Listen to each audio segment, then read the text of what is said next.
this is like a very surreal story. Like,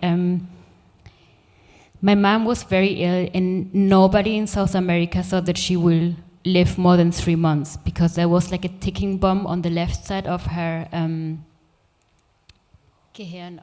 of her brain. Thank you, Nanda. Of her left side of her brain that was growing all the time. So nobody in South America could operate her. So I started to research in the internet, again manifesting like big film moment.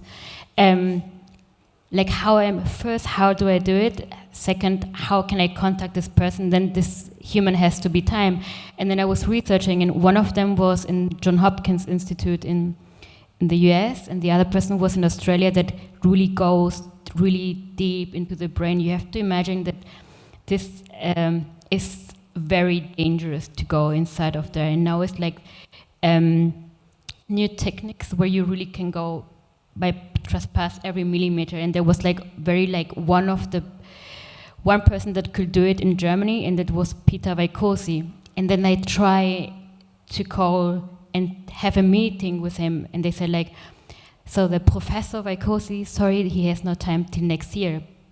But I did have no time, because there was like a ticking bomb on the left brain side of my mom's head. So this is one of the things that I like. I actually have like a love-hate relationship with social media and Instagram, but for this, I really thought, okay, I have nothing to lose, so I started to write on Instagram, if somebody can organize me a meeting with Peter Vaikosi, I will dedicate my next track on his name. And then somebody, like, people was how do you call it? Sharing, yeah. Okay. And then out of the blue, he messaged me, okay, I have 3 minutes tomorrow, can you pass by? And you have to imagine, I was, and that's the crazy thing, I think I was like, I don't remember, in New York or something. So this guy have given me a meeting. I was calling my and said like, I'm sorry, I have to cancel the next day gig. And I was like, what are you doing? I'm going to the Charité in Germany. I have a meeting.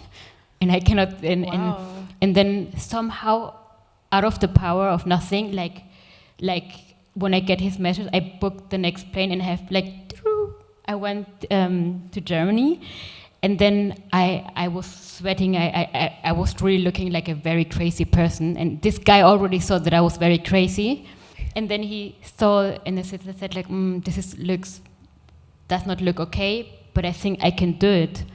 And then I was crying. And then I really like, this guy is such like a presence, and with his big blue eyes, and he has like something very like an angel, an alien, and like, I don't know, like it was such a beautiful story. And then he said like, when can your mom come so we can operate her? And I said like, this week? and then after I went out, I said like, oh my God, what did I do? We didn't have like a health insurance and all these things, so I have to came up with a plan.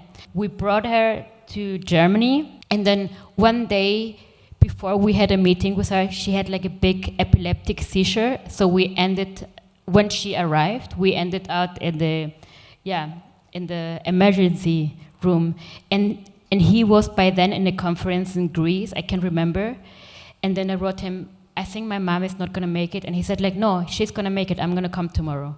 And then he flew all his way from the conference to the Charité, and then the next day he said like, I don't know what he did, but he organized the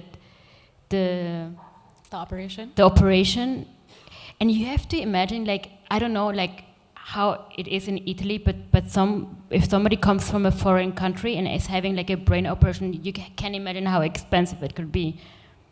But somehow, like, I don't know, maybe the power of something beautiful upstairs, we can call it like God or whatever it makes you feel comfortable. But I guess the power of hope really like somehow open up like the possibility, because he made it happen. And then the next day he wrote me on Instagram, because our story was an Instagram moment, 8 hours, and I was crying because I thought like, oh, did this operation went well or not?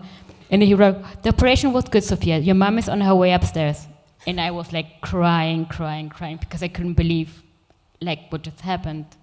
Yeah. This sounds like the first movie that you should make. It's crazy. And then I didn't know, what did you offer a guy like this? What can you offer somebody that saved your mom's life? What can you offer them? So I said, like, can I invite you for dinner? I wanted to do something very special for him and his team, and I said, like, maybe I can take them out to a Peruvian restaurant, or maybe I can take them out to the opera, I don't know. And he said, like, hey, Sofia, we saw you're playing at Berghain. And I said, like, yeah? And he said, like, they never let us in.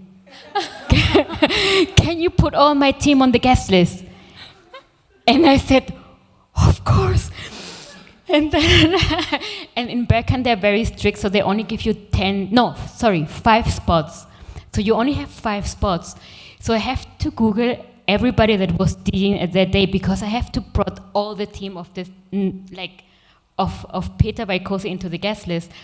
So I was talking to the other DJs and everything, and then I went downstairs and talked to the doormans that does the selection. I said, like, guys, I only have 1 minute to explain this, and I was like explaining all the story of my mom and that they rescued my mom's life, and I said, like, do they look okay? And I said, yeah, they look very, very music nerds. And they said, like, are you lying? And I said, like, no. And then, yeah, at the end, we all, like, I think it was like 2 or 3 weeks after the operation, I end up with this amazing neurosurgeon, Peter Vaikosi at Berghain, and his amazing team that rescued my mom's life and danced to techno music when everybody was naked around us. So this is like the crazy stories that you can only live in Berlin. So yeah.